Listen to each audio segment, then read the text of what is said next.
Hola a todos, ¿cómo están? Soy Flaseba y bienvenidos a mi segundo caso. Hoy les traigo el caso de Cecilia Jubileo, una doctora que desapareció en su trabajo en un neuropsiquiátrico hace 35 años.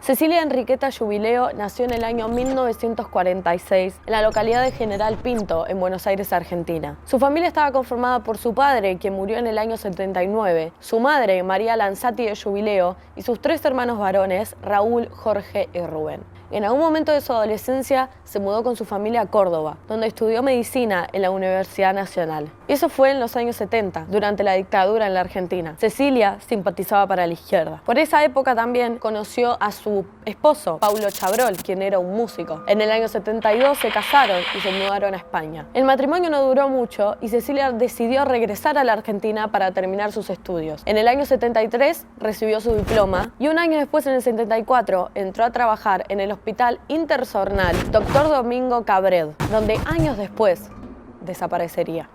Allí alquiló una casa en Luján, en la calle Humberto I, y un consultorio privado en Torres.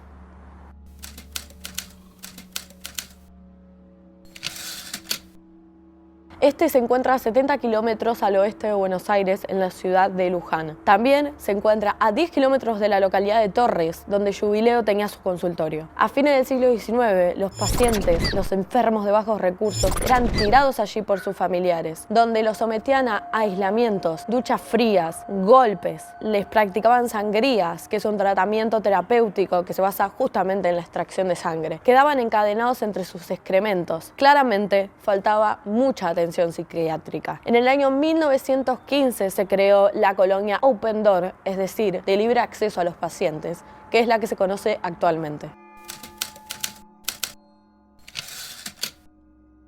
La noche del domingo 16 de junio de 1985 era una noche lluviosa, con niebla, humedad y frío. Dicen que era el escenario perfecto para una película de terror. A las 21:38 horas, la doctora Jubileo ingresó a la colonia, manejando su Renault número 6 color blanco. Lo primero que hizo fue cambiarse su ropa de civil a la de enfermera. Dejó sus zapatos marrones en la casa médica, que es donde descansa el personal. Los zapatos marrones es muy importante recordarlo. Firmó el libro de entrada y lo primero que hizo fue recetarle un antifebril a un paciente justamente con fiebre muy alta y bronquitis. Luego firmó un acta de defunción para una familia de una interna que había fallecido esa tarde y el coche fúnebre ya estaba ahí para retirar el cuerpo.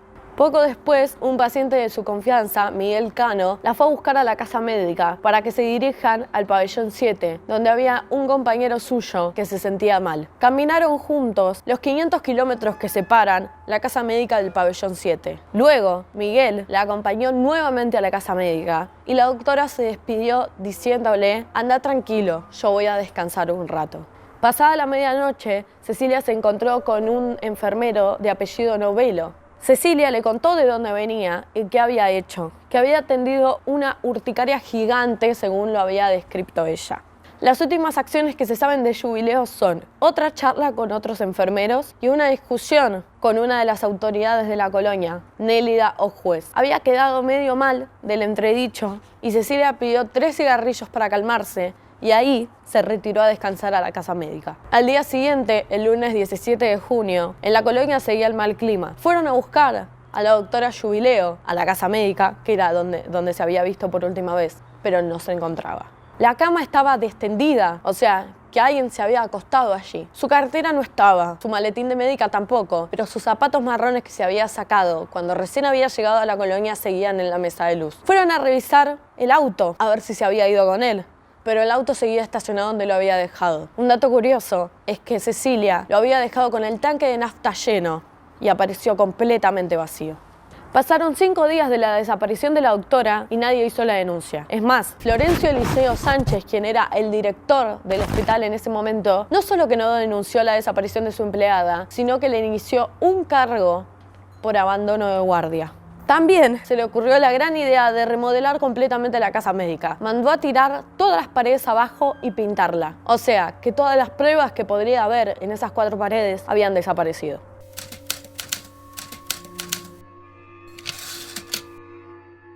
Beatriz Ellinger, amiga de la doctora, fue quien hizo 5 días después la denuncia a la policía. La policía fue hasta el departamento de Jubileo, donde encontraron la estufa prendida. Suponen que ella la dejó así para encontrar un ambiente cálido al regresar del trabajo. Buscaron sus ahorros para ver si se los había llevado, ya que era medio imposible que se fuera sin plata. Pero sus $2.800 seguían donde los guardaba, en una caja de maicena. La colonia Montes de Oca fue invadida por policías con perros, fotógrafos y periodistas. Se revisaron altillos abandonados, sótanos, túneles y se abrieron 2 pabellones que estaban clausurados, pero no encontraron rastros de Jubileo. El abogado de la familia Jubileo propuso drenar la ciénaga que había en el predio, ya que al parecer no era raro encontrar cuerpos de pacientes desaparecidos. Pero esto fue denegado, ya que no había suficientes fondos para hacerlo. El paciente que había ido con Jubileo y que la había visto esa noche, Miguel Cano, dijo no solo haber visto el coche fúnebre que iba a sacar el cuerpo de la interna fallecida esa tarde, sino también había visto un coche con las ventanas delanteras y traseras cerradas, acercándose a la casa médica, que es donde se vio por última vez a Cecilia con vida. Sin embargo, la agencia funeraria nunca vio el auto que Miguel le describió a la policía. Días después, una interna fue encontrada desnuda en una casilla rural, donde la habían abandonado un grupo de personas que la habían violado y golpeado. Ella dijo haber visto a la doctora Jubileo en ese lugar, atada también y golpeada, pero nunca hubo pruebas suficientes y testimonios que respaldaran esta afirmación, ya que era una loca. Tiempo después, el departamento de la médica, que estaba bajo custodia judicial, fue encontrado todo revuelto y sus conocidos empezaron a recibir amenazas. 5 meses después, una cinta de mala calidad llegó a la comisaría de Luján. En ella se podía ver a una mujer que se presentaba como Cecilia Jubileo y decía que por favor no la buscaran más, que había encontrado el lugar con paz que ella siempre había deseado y que estaba en un lugar hermoso. Mientras se averiguaba la autenticidad del material, contrataron a una parapsicóloga que decía que veía un cuerpo en el tanque de agua de la colonia. Revisaron el tanque, lo vaciaron todo, pero lo único que encontraron fueron restos de un gato muerto.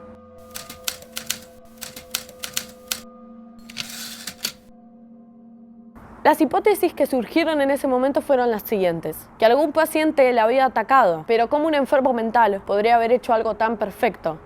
Por eso, esa hipótesis se terminó descartando. La segunda es que había sido secuestrada para pedir un rescate, pero como dije, sus dólares seguían en su casa. Otra es un crimen pasional. Se dice que Cecilia podría haber estado en una aventura amorosa con algún enfermero o médico del lugar. Y también se llegó a decir que hasta una enfermera, que eso en ese momento era un tremendo escándalo. Después está la hipótesis política, por el pasado de la dictadura del país. Como les dije al principio, Cecilia simpatizaba para la izquierda. Se decía también que podría haber sido por los hermanos de su expareja, quienes están en la lista de desaparecidos actualmente. Pero no encontraron ninguna relación entre estos 2 hechos, así que la hipótesis también fue descartada. Una versión extraoficial dice que en el pabellón 3 bis de la colonia se pudo ver a 2 personas extrañas deambulando esa madrugada de la desaparición de Cecilia. Pueden ver el video. Desde allí, desde ese sector, se puede ver perfectamente cualquier movimiento que haya en la casa médica. Volvemos a la casa médica en imagen y volvemos a un interrogante. ¿Está viva o muerta la doctora Cecilia Jubileo? ¿Fue retirada involuntariamente de la colonia, llevada a su casa y luego desaparecida? ¿O fue llevada directamente por la fuerza de este lugar? Los internos de la colonia, muchos con mucho miedo, nos señalaban el pabellón 3 bis, un pabellón totalmente deshabitado, donde por la noche, y la noche que desapareció la doctora Jubileo, se vio a 2 personas ajenas al lugar, ocultas dentro de ese pabellón. Podemos quedar perfectamente espiando desde la puerta a la casa médica, de cualquiera de los lugares del pabellón, ya sea del lado izquierdo y del lado derecho. Un grupo de personas de la zona también afirmó haber visto a 2 personas extrañas a 3 kilómetros del lugar, en una tapera. Se denomina tapera en el campo a una casa abandonada. El reportero que fue a ese lugar y averiguó estas cosas fue con estas personas que les mencioné anteriormente a ese lugar y encontraron objetos extraños pertenecientes a la colonia. Nuevamente en la búsqueda de la doctora Cecilia Jubileo y un grupo de vaquianos de la zona que, según tienen entendido, a 3 kilómetros, exactamente en diagonal a la colonia, se pudo ver a 2 personas en la madrugada en que desapareció la doctora Cecilia Jubileo en las cercanías de una tapera. Y ya va llegando el tractor con la gente vaquiana de la zona a la tapera en cuestión. Una casa completamente abandonada, destruida, cortando campo a 3 kilómetros de la colonia Monte de Oca y bordeando un camino que se puede entrar perfectamente con un coche a 2 kilómetros aproximadamente. Sí, correcto, sí. Una arpillera, a ver.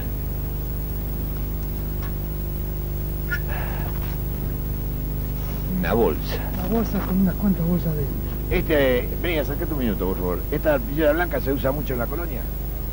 Porque lo hemos encontrado en la colonia, desparramado por algunos lados, ¿sabes, Serrucho? ¿Es esta? ¿Se usa en la colonia esta?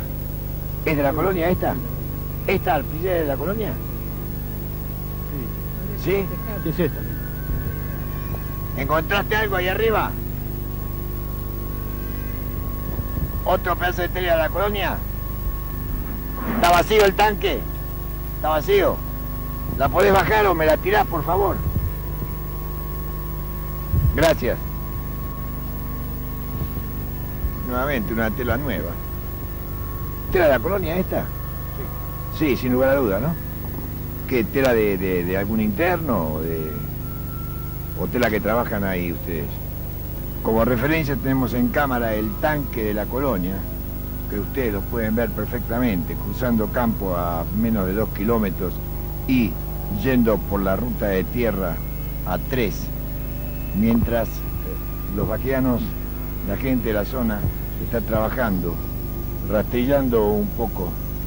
Esto más que una hipótesis es un dato, pero puede ser usada como tal. Para mí tiene que ver con algo energético o paranormal, pero se los dejo a criterio de ustedes. Años antes de que Cecilia entrase a trabajar ahí, en el pabellón 7, se encontraban los oligofrénicos profundos. La oligofrenia es una discapacidad mental grave que se caracteriza por la deficiencia en el desarrollo intelectual y alteraciones en el sistema nervioso. Muchos años antes de que la doctora entrase a trabajar allí, en el pabellón 7 estaba internado un personaje muy especial. En el pabellón 7, en el pabellón de los oligofrénicos, estuvo internado el hijo del dictador Jorge Rafael Videla.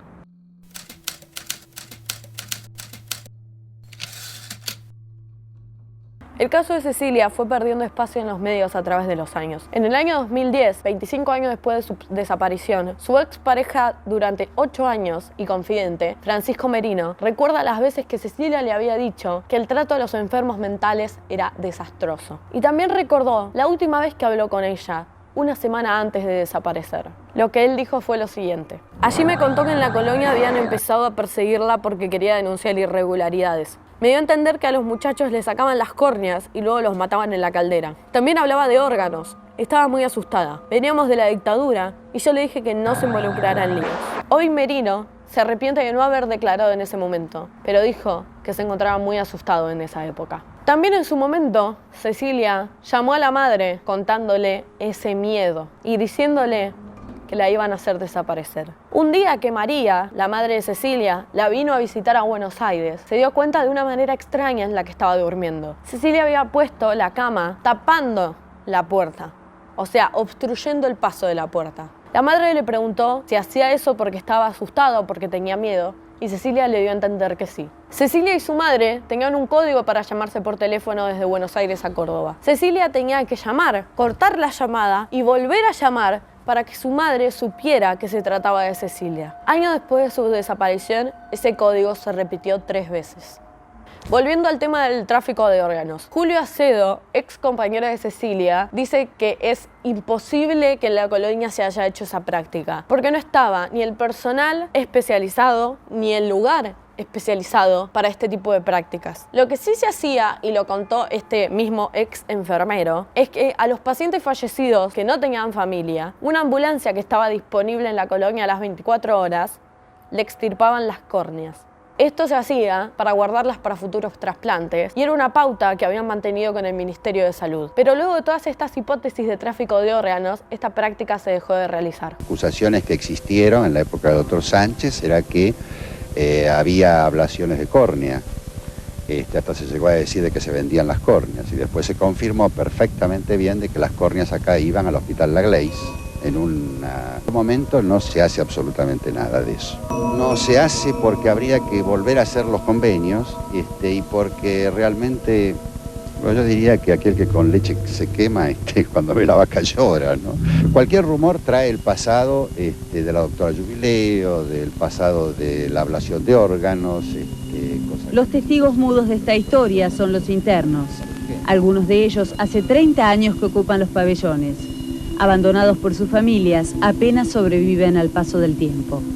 Los pacientes que salen, no hablemos de fuga, que se van del hospital, primero de todo son muy pocos y todos vuelven. Y posiblemente acá están mejor que afuera. Ese es el problema.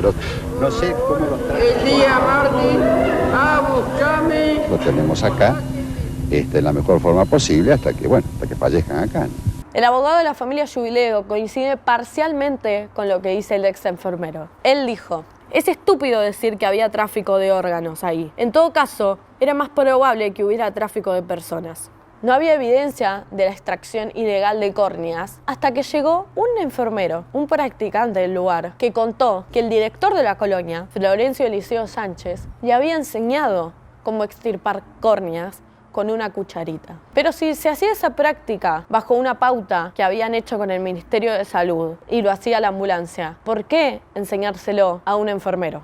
Se probó una administración fraudulenta por parte del director, o sea, que se guardaba plata para él. Un ejemplo es que decía que había comprado 2.000 juegos de sábanas, cuando en realidad había comprado 200 y el vuelto se lo guardaba. Fue encarcelado y murió ahí en prisión. Las últimas veces que se intentó encontrar a Jubileo fueron cuando levantaron 5 tumbas del cementerio de Luján, ya que los militares, cuando asesinaban a alguien, los enterraban sin identificar. Pero en esas 5 tumbas se encontraron 5 hombres. Apareció un cuerpo en un desagüe y pensaron que podría ser el de Jubileo, pero en realidad era de un interno que había desaparecido hace 2 años. Por último, en 2008, encontraron unos huesos en un arroyo de la ciudad de Colón. Unos huesos de un hombre y unos huesos de una mujer de 30 y pico de años, que era la edad que tenía Cecilia al momento de su desaparición. Nunca se hicieron los estudios y hasta el día de hoy no se sabe si esos huesos son de Cecilia. La carátula de la causa se mantuvo como averiguación de paradero hasta que fue cerrada y prescripta en el año 2000. Cecilia hoy tendría 73 años y hasta el día de hoy se desconoce completamente su paradero. Bueno, este fue el caso del día de hoy, espero que les haya gustado. Fue un caso muy complicado de averiguar porque eran muchas cosas, muchas hipótesis, muchos cabos sueltos, pero la verdad que es un caso muy interesante y está bueno que se le dé visibilidad porque, como dije, se perdió mucha en los medios. Para mí, la hipótesis que les conté sobre que en el pabellón 7 estaba el hijo de Jorge Rafael Videla, para mí algo energético, paranormal, pudo tener algo que ver, no me parece muy coherente, pero pudo tener algo que ver. Mucha gente, el enfermero que les dije, el último enfermero que les dije, Julio Acedo, dice que para él Cecilia se fue sola. Para mí no. Yo tengo una hipótesis que se me ocurrió haciendo el caso. Una de las primeras hipótesis fue si un enfermo del hospital la había atacado, pero pensaron en cómo un enfermo mental pudo haber hecho algo tan perfecto si es un enfermo mental. Pero yo creo que no era un enfermo mental. Yo creo que alguien del lugar que se hacía pasar por enfermo mental atacó a Cecilia y tenía un objetivo contra Cecilia. Podría ser político, como pasional o lo que sea. Pero como no había suficiente atención psiquiátrica, podría tranquilamente un cuerdo hacerse pasar por enfermo mental y en esa época nadie se hubiese dado cuenta. Así que para mí eso es una buena hipótesis. No sé lo que ustedes piensan, déjenmelo abajo en los comentarios. Si les gusta este contenido, denle like, dejen su amor acá abajo, suscríbanse, síganme en mis redes sociales, que es Flaseba en Twitter y Flaseba en Instagram. Igual les dejo todos los links. Y también sigan a Linda Belinda Serie, como dije en el video pasado. Y nada, espero que les haya gustado y nos vemos en el próximo video.